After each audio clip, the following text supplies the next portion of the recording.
Halo sahabat, berjumpa lagi dengan kami Produktif Channel. Kali ini kami akan membahas asal-usul nama Dramaga, Kota Bogor. Masih jarang diketahui.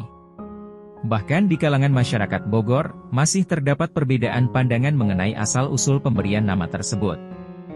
Dari sisi penyebutan, juga masih terdapat perbedaan pendapat, apakah Darmaga, Dramaga, atau Dermaga.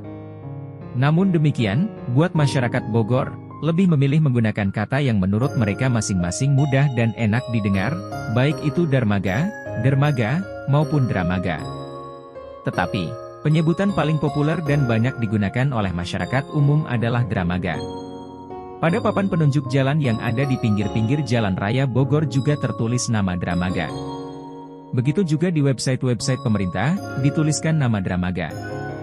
Termasuk dalam peta-peta Bogor zaman dahulu, sejarah wilayah kota dan kabupaten Bogor dimulai sejak berdirinya Kerajaan Tarumanagara hingga runtuhnya Kerajaan Pakuan Pajajaran. Konon, di atas puncak Gunung Kapur Ciampea Bogor, ada sebuah makam atau petilasan yang belum diketahui pasti pemiliknya. Namun petilasan ini berada di puncak Gunung Kapur yang puncaknya merupakan batu-batu karang laut seperti umumnya batu karang yang ada di kedalaman samudera. Di daerah Kabupaten Bogor banyak ditemukan prasasti-prasasti peninggalan Kerajaan Tarumanagara yang tersebar di beberapa wilayah. Salah satunya Kampung Muara yang berada dekat dengan tempat ditemukannya prasasti Ciaruteun dan Tapak Gajah. Konon, Kampung Muara ini dulunya merupakan sebuah kota pelabuhan sungai yang bandarnya terletak di tepi pertemuan antara Sungai Cisadane dengan Cianteun. Menurut cerita orang-orang tua dahulu, wilayah Gunung Kapur dulunya merupakan sebuah pelabuhan yang biasa dikenal dengan nama Dermaga. Mungkin itu sebabnya masih banyak orang yang menyebutnya dengan sebutan Darmaga atau Dermaga.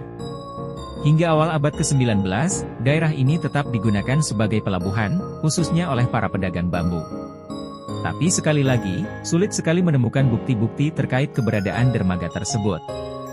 Kalaupun benar ada dermaga, tentu sudah ada dokumentasi, baik berupa lukisan atau gambar-gambar mengenai hal ini. Sebab para pendatang Eropa sudah datang ke Nusantara sejak abad ke-17. Salah satu bukti yang ada adalah lukisan karya Johannes Rach tahun 1770 yang menggambarkan sebuah kapal berbendera Belanda di kawasan ini. Dari lukisan kapal inilah muncul penyebutan nama dermaga atau Darmaga. Apalagi jika melihat ada kapal laut berukuran besar yang berlabuh.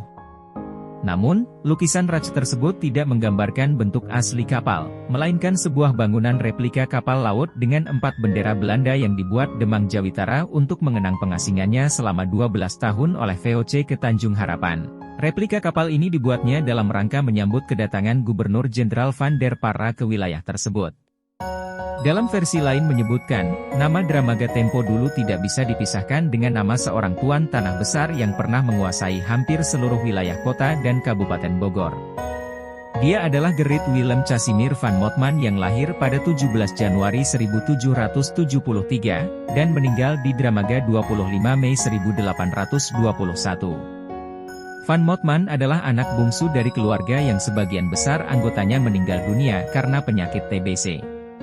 Saat negaranya diinvasi Perancis, Van Motman dalam usia 17 tahun mencoba peruntungan bergabung dengan VOC, hingga sampailah ia ke Hindia Belanda untuk memulai karir sebagai administrator gudang VOC.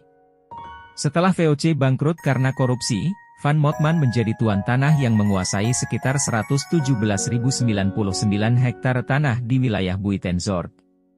Luasnya tanah itu sebagian besar dijadikan lahan perkebunan oleh tuan Motman ini.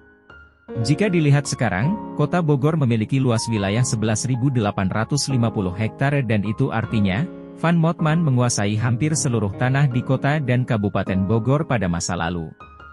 Semasa hidupnya, Van Motman memiliki rumah tinggal di daerah Dramaga yang dinamakannya Groot Dramaga atau Dramaga Besar. Sampai saat ini, rumah peninggalan Van Motman masih bisa ditemukan di daerah Dramaga, dan difungsikan sebagai wisma tamu IPB. Terima kasih yang sudah menyimak, dan jangan lupa untuk like, komen dan subscribe, untuk mendukung channel kami. Sampai jumpa di video kami selanjutnya.